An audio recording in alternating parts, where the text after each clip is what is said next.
ചോദിക്കാം. മിഥുൻ വിജയകുമാർ, ഈ രണ്ട് അക്രമ സംഭവങ്ങളെ മിഥുൻ എങ്ങനെയാണ് വിലയിരുത്തുന്നത്? അതിനോട് ബി.ജെ.പി. സംസ്ഥാന നേതൃത്വം പ്രതികരിച്ച രീതിയും താങ്കൾ കണ്ടിരിക്കും. അതിൽ ബി.ജെ.പിയിൽ നിന്നും നേരത്തെ പുറത്തു പോയവരാണോ ഇതിൽ പിന്നിലെന്ന് സംശയിക്കുന്നതായൊക്കെയാണ് പറഞ്ഞത്. അതിനോട് സന്ദീപ് വാര്യർ മറുപടി പറയുകയും ചെയ്തു. പക്ഷേ യഥാർത്ഥത്തിൽ VHP പ്രവർത്തകർ അവർ അറസ്റ്റിലാവുകയും ചെയ്തിട്ടുണ്ട്. VHP നേതൃത്വം നിയമപരമായി അതിനെ നേരിടുമെന്ന് പറയുകയും ചെയ്യുകയാണ്. അപ്പോൾ എത്രത്തോളം ഈ സംഭവത്തെ അതിൻ്റെ ഗൗരവത്തിൽ സംസ്ഥാനത്തെ ബി.ജെ.പി. നേതൃത്വം കാണുന്നു എന്നാണ് മനസ്സിലാക്കേണ്ടത്? സ്മൃതി, ഈ ഒരു വിഷയത്തില് എനിക്ക് തോന്നുന്നു രാഷ്ട്രീയപരമായി അങ്ങോട്ടും ഇങ്ങോട്ടും കരിവാരി തേക്കുന്ന ഒരു സംഭവമാണ് ഇപ്പൊ നമ്മൾ കണ്ടുകൊണ്ടിരിക്കുന്നത്. പക്ഷെ എന്തുകൊണ്ടും ഇത് രാഷ്ട്രീയത്തിനപ്പുറത്തേക്ക് എന്തുകൊണ്ടും വളരെ ഗൗരവത്തോടു കൂടി തന്നെ അപലപിക്കപ്പെടേണ്ട ഒരു വിഷയമാണ്. കാരണം നമ്മളൊരു പ്ലൂറലിസ്റ്റിക് സൊസൈറ്റിയാണ് ഇവിടെ വാർത്തെടുക്കാൻ ആഗ്രഹിക്കുന്നത്, അല്ലെങ്കിൽ അങ്ങനെയാണെന്ന് വിശ്വസിക്കുന്ന ഒരു കൂട്ടം ആളുകളാണ് നമ്മൾ. അപ്പൊ അവിടെ ഇങ്ങനെയുള്ള കാര്യങ്ങൾ നടന്നു കഴിഞ്ഞാൽ അത് ഏത് ഭാഗത്തു നിന്നാണെങ്കിൽ പോലും, ഇപ്പോൾ VHPയുടെ ഭാഗത്തു നിന്നാണെങ്കിലും അല്ലെങ്കിൽ മറ്റേത് തീവ്ര സംഘടനയാണെങ്കിലും അതിനെ തീർച്ചയായിട്ടും എതിർക്കപ്പെടേണ്ട ഒരു കാര്യം തന്നെയാണ്. അത് VHP ആണ് ചെയ്തതെന്നുള്ള കാര്യത്തിൽ ഇപ്പം ഒരുപാട് ഒരുപാട് കാര്യങ്ങൾ മുന്നോട്ട് വരുന്നുണ്ട്. പക്ഷെ ഇവിടെ നോക്കേണ്ട ഒരു കാര്യം, ഇങ്ങനെ ഒരു കാര്യം നടന്നു കഴിഞ്ഞാൽ അതിന് ഒരു രാഷ്ട്രീയ മുതലെടുപ്പിന് വേണ്ടിയിട്ട് ഇവിടെ ചില ആളുകൾ ഉപയോഗിക്കും. അതാണ് അവിടുത്തെ ഏറ്റവും വലിയ പ്രശ്നം. ഇങ്ങനെ ഒരു കാര്യം സംഭവിച്ചു, അതിനെ ഒറ്റ സ്വരത്തിൽ എല്ലാവർക്കും എതിർക്കാൻ സാധിക്കണം. പക്ഷെ അല്ല, അവിടെ RSS, BJP, VHP എന്ന് പറഞ്ഞുകൊണ്ട് ഈ ഒരു സംഘപരിവാറിനെ കരിവാരി തേക്കാൻ വേണ്ടി അതെങ്ങനെയാണ് മിഥുൻ വിജയകുമാർ? സംഘപരിവാറിൽ പെടുന്നതല്ലേ VHP? അല്ല, തീർച്ചയായും സംഘപരിവാറിൽ പെടുന്നതാണ് BJPയും VHP ഒക്കെ തന്നെ. പക്ഷെ VHPയിൽ അങ്ങനെ ഒരു കാര്യം നടന്നു കഴിഞ്ഞാൽ അതൊരു ഒറ്റപ്പെട്ട സംഭവമായി കാണണം. അതുകൊണ്ട് BJPയെ കരിവാരിത്തേക്കുന്നതിന്റെ അർത്ഥം എനിക്ക് മനസ്സിലാവുന്നില്ല. കാരണം BJP കരിവാരിത്തേക്കല്ല, BJP അതിൽ ഉത്തരവാദിത്തത്തോടൊരു മറുപടി പറഞ്ഞു. മിഥുൻ, ഒറ്റ മിനിറ്റ്. ഇത് ഒറ്റപ്പെട്ട സംഭവം എന്ന് പറഞ്ഞ് കഴിഞ്ഞ ദിവസം സ്കൂളിൽ നടന്ന ഒരു സംഭവം, അതിനെ ഒറ്റപ്പെട്ടതെന്ന് ആ ഞെട്ടലിൽ നമുക്ക് അത് ഒറ്റപ്പെട്ടതാകട്ടെ എന്ന് നമുക്ക് പ്രതീക്ഷിക്കാമായിരുന്നു. പക്ഷേ ആവർത്തിക്കുന്നതല്ലേ കണ്ടത് ഒരേ ജില്ലയിൽ. അപ്പോൾ അതെങ്ങനെയാണ് ഒറ്റപ്പെട്ട സംഭവമാകുന്നത്?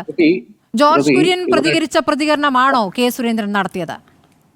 നോക്കൂ സ്മൃതി, ഒരു സംഘടനയിൽപ്പെട്ട എല്ലാവരുടെയും ഉത്തരവാദിത്വം ആ സംഘടനയ്ക്ക് തന്നെയാണോ, അല്ലെങ്കിൽ അതിന്റെ എല്ലാ രൂപത്തിലും ഈ സംഘടന തന്നെ അതിന്റെ ചുമതല ഏറ്റെടുക്കണം? അങ്ങനെയാണെങ്കിൽ ഡിവൈഎഫ്ഐയിലെ ഓരോ പ്രവർത്തകനും ചെയ്യുന്ന തോന്നിവാസങ്ങൾക്കുള്ള ഉത്തരവാദിത്വം ഡിവൈഎഫ്ഐക്കും CPM-നും ആട്രിബ്യൂട്ട് ചെയ്യാറുണ്ടോ? അതെങ്ങനെ വ്യക്തികളുടെ ഉത്തരവാദിത്തമാകുന്നത്? ഒരു കൂട്ടം വ്യക്തികൾ അങ്ങനെയാണെങ്കിൽ VHP നിയമപരമായി നേരിടുമെന്ന് പറയില്ലല്ലോ. ആക്രമിച്ച ആളുകൾക്കെതിരെ കേസെടുക്കുമെന്ന് പറയുമ്പോൾ അവരത് നേരിട്ടോട്ടെ എന്ന് തീരുമാനിക്കല്ലേ വേണ്ടത്? VHP അത് സംഘടന എന്ന നിലയ്ക്ക് നിയമപരമായി നേരിടുമെന്നാണ് പറയുന്നത്. VHP പ്രവർത്തകർ പറയുകയാണ് കുട്ടികൾ ക്രിസ്മസ് ആഘോഷിക്കേണ്ട സ്കൂളിലെന്ന്, സാന്റാക്ലോസിന് വേഷം ധരിച്ച് വരണ്ട എന്ന്. എന്താണ് ഇതിന്റെ ഗൗരവം ആ നിലയ്ക്ക് മനസ്സിലാക്കാത്തത്? അല്ല, ഞാനത് ഒരു കാര്യം പറഞ്ഞ് പൂർത്തിയാക്കാൻ താങ്കൾ അനുവദിക്കും. അതിനുശേഷം ചോദ്യം ചോദിച്ചോളൂ. കാരണം ഒരു കാര്യം പറയുമ്പോൾ അത് കൺക്ലൂഡ് ചെയ്യാൻ കുറച്ച് സമയം വേണമല്ലോ. അപ്പൊ അതുകൊണ്ട് ഞാൻ പറയുകയാണ്, അവിടെ നടന്ന സംഭവം എന്താണെന്ന് വെച്ചാൽ, ഈ ഒരു കാരോൾ പുറത്തേക്ക് വരാൻ പാടില്ല, സ്കൂളിന്റെ ക്യാമ്പസിൽ ആഘോഷം നടന്നോട്ടെ, അത് പുറത്തേക്ക് വരണ്ട എന്ന രീതിയിലാണ് അവർ പറഞ്ഞത് എന്ന ഒരു വാദം കൂടെ VHP പറയുന്നുണ്ട്. ചില ആളുകൾ അവിടെ അന്വേഷിച്ചപ്പോൾ അങ്ങനെ പറയുന്നുണ്ട്. അപ്പൊ അതാണോ ശരി? അതല്ല ശരി എങ്കിൽ അത് കോടതിയിൽ തെളിയിക്കേണ്ട കാര്യമാണ്, നമ്മളല്ല ചർച്ച ചെയ്ത് തീരുമാനിക്കേണ്ടത്. ഞാനിവിടെ പറയുന്ന ഒരു കാര്യം, ഇതിന് രാഷ്ട്രീയ മുതലെടുപ്പിന് വേണ്ടി ചില പാർട്ടികൾ ഉപയോഗിക്കുന്നു എന്ന് പറയുമ്പോൾ സ്മൃതിക്ക് ഓർമ്മ കാണല്ലോ, കോഴിക്കോട് ഒരു എന്താ പറയാ മാനേജ്മെന്റ് സ്കൂളിൽ ഒരു ഹോമം നടത്തി എന്നതിന്റെ പേരിൽ പ്രശ്നം ഉണ്ടാക്കിയ ആളുകളാണ് ഇവിടെ വന്നിട്ട് ഈ ഒരു വിഷയത്തിൽ ഇത്രയധികം സെക്യുലറിസവും ഞങ്ങൾ ഇവിടെ എന്താ പറയുക സെക്യുലർ ഫാബ്രിക് തകരാൻ സമ്മതിക്കില്ല എന്ന് പറഞ്ഞുകൊണ്ട് മാർച്ച് നടത്തുന്നത്. ഇവർക്ക് ഇതൊരു രാഷ്ട്രീയ ലക്ഷ്യത്തിന് വേണ്ടി ഉപയോഗിക്കേണ്ട ആവശ്യമുണ്ടോ എന്നത് അവിടെ ഒരു വലിയ ചോദ്യമല്ലേ? കാരണം ഇങ്ങനെ ഒരു വിഷയം ഉണ്ടായി, ഏതെങ്കിലും ആളുകൾ അങ്ങനെ ഒരു പ്രശ്നം ഉണ്ടാക്കി കഴിഞ്ഞാൽ അവർ ശിക്ഷിക്കപ്പെടണം, അതിൽ സംശയമൊന്നുമില്ല. ഇങ്ങനെയുള്ള പരിപാടികളുടെ എന്താ പറയുക, ഇങ്ങനെയുള്ള സ്കൂളിലെ പരിപാടികളൊക്കെ അലങ്കോലപ്പെടുത്താൻ നോക്കുന്നത് അത് ഏത് പാർട്ടി ആയാലും ആരായാലും അവർക്കെതിരെ ആക്ഷൻ ഉണ്ടാവണം. ഹോമം നടത്താമെന്നാണോ താങ്കൾ പറയുന്നത്? സ്കൂളിൽ ഹോമം നടത്താമെന്നാണോ? എന്താ, ഹോമം സെക്യുലർ അല്ല.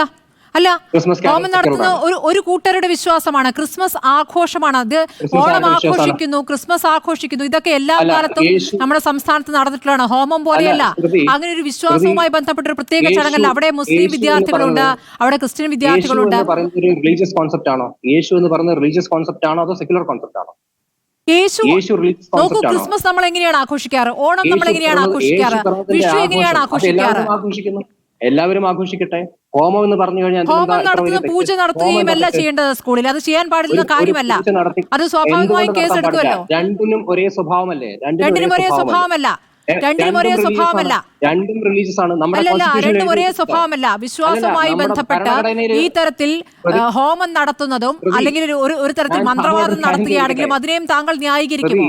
ഹോമത്തെയും മന്ത്രവാദത്തെയും രണ്ടിനെയും കൂട്ടിക്കുഴച്ച് കാണല്ലേ. ഞാനിവിടെ ചോദിക്കുന്നത് ഒരു ഗണപതി ഹോമം നടത്തുന്നു അല്ലെങ്കിൽ ഒരു ക്രിസ്മസ് ആഘോഷം നടത്തുന്നു, ഇത് രണ്ടും റിലീജിയസ് സ്വഭാവമുള്ള കാര്യമല്ലേ? ഇതിലെങ്ങനെയാണ് ശ്രുതിക്ക് പറയാൻ പറ്റുക ക്രിസ്മസ് റിലീജിയസ് സെക്യുലർ ആണ്, ഹോമം റിലീജിയസ് ആണ്? അതെങ്ങനെയാണ്? അത് ഏത് ലോജിക്ക് വെച്ചിട്ട് താങ്കൾ പറഞ്ഞത്? നമ്മുടെ ഭരണഘടനയിൽ എഴുതി വെച്ചിട്ടുണ്ടോ ഈ ഓണവും ക്രിസ്മസും ഇതൊക്കെ എന്താ പറയാ സെക്യുലർ ആയിട്ടുള്ള ഫംഗ്ഷൻസ് ആണെന്ന്? അങ്ങനെയില്ല. താങ്കൾ ഇവിടെ ക്രിസ്മസിന്റെ സെലിബ്രേഷന്റെ ഒരു എന്താ പറയുക അതിന്റെ ചരിത്രം എടുത്ത് നോക്കുകയാണെങ്കിൽ പോലും, അല്ലെങ്കിൽ അത് ബൈബിളിൽ എഴുതിയ കാര്യങ്ങൾ വെച്ച് നോക്കുകയാണെങ്കിൽ പോലും അത് ദൈവപുത്രന്റെ പിറന്നാളിന്റെ ആഘോഷമാണ്. അങ്ങനെ ദൈവപുത്രൻ എന്നൊരു ആശയത്തിൽ വിശ്വസിക്കുന്നവരാണോ CPIM? അപ്പൊ ഇവിടെ ഗണപതി മിത്താണെന്ന് പറയുന്നുണ്ട്. സ്കൂളിൽ അൺസയന്റിഫിക് ആയിട്ടുള്ള കാര്യങ്ങൾ പ്രൊമോട്ട് ചെയ്യപ്പെടാൻ പാടില്ല എന്ന് പറയുന്നവരാണ് ഇവിടെ വന്നിട്ട് ഈ കാര്യത്തിൽ വളരെ സെക്യുലറായി സംസാരിക്കുന്നത്. അപ്പം സ്കൂളിൽ അൺസയന്റിഫിക് ആയിട്ടുള്ള കാര്യങ്ങൾ പ്രൊമോട്ട് ചെയ്യാൻ പാടില്ല, സയന്റിഫിക് ടെമ്പർ പ്രൊമോട്ട് ചെയ്യണം എന്ന് പറയുമ്പോൾ നിങ്ങൾക്ക് ഗണപതി അതായത് തുമ്പിക്കൈയുള്ള ദൈവം മിത്താണ്, പക്ഷേ ദൈവപുത്രൻ മിത്തല്ല.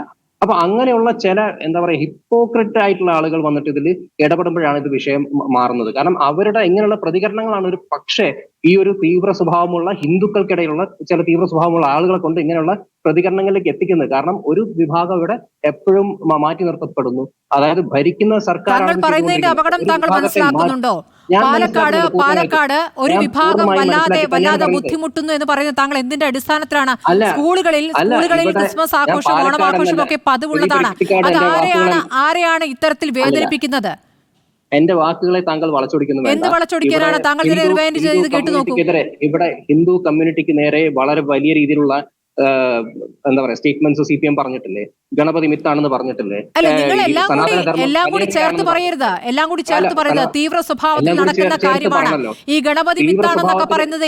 ഏത് അടിസ്ഥാനത്തിലാണ്, എന്തിന്റെ കാര്യത്തിലാണ്, ഏത് പശ്ചാത്തലത്തിലാണ് താങ്കൾ മനസ്സിലാക്കണം. വിശ്വാസം അല്ല ശാസ്ത്രം എന്നുള്ള കാര്യം നമ്മുടെ മുന്നിലുള്ള യാഥാർത്ഥ്യമാണല്ലോ.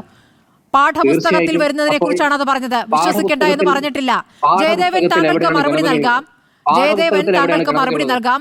മിഥുൻ എങ്ങനെയാണ് ഈ അക്രമ സംഭവത്തെ ന്യായീകരിക്കുന്നതെന്ന് ജയദേവൻ താങ്കൾക്ക് മറുപടി നൽകാം. നിങ്ങൾ ഗണപതിയെ മിത്ത് എന്ന് പറഞ്ഞതുപോലെയാണ്, അതുപോലെ ഒരു ഹോമം നടത്തുന്നത് പോലെയാണ് ക്രിസ്മസ് ആഘോഷിക്കുന്നെങ്കിൽ അപ്പുറത്ത് ഹോമം നടത്താം. അത് പ്രശ്നമാണ് ഇവർക്ക്. അവിടെ അതൊരു പ്രൈവറ്റ് മാനേജ്മെന്റ് സ്കൂളിൽ പ്രശ്നമാക്കുന്ന ആളുകൾക്ക് ഇവിടെ ഒരു ക്രിസ്മസ് കാരോളിൽ ഇവർക്ക് അത് പ്രശ്നമില്ല. അതെങ്ങനെയാണ്? രണ്ടും റിലീജിയസ് സ്വഭാവമുള്ള കാര്യങ്ങളല്ലേ. നിങ്ങൾ സെക്യുലർ ആണെങ്കിൽ പൂർണ്ണമായും സെക്യുലർ ആയിരിക്കും. ഈ ഒരു വിഷയത്തെ ആരും ന്യായീകരിക്കുന്നില്ല. അത് അവിടെ ഇരുന്നോട്ടെ കേട്ടോ. ശരി, പുതിയ രീതികൾ നിങ്ങൾ കൊണ്ടുവരികയാണ്, കേരളത്തിലും കൊണ്ടുവരാൻ ശ്രമിക്കുകയാണ്.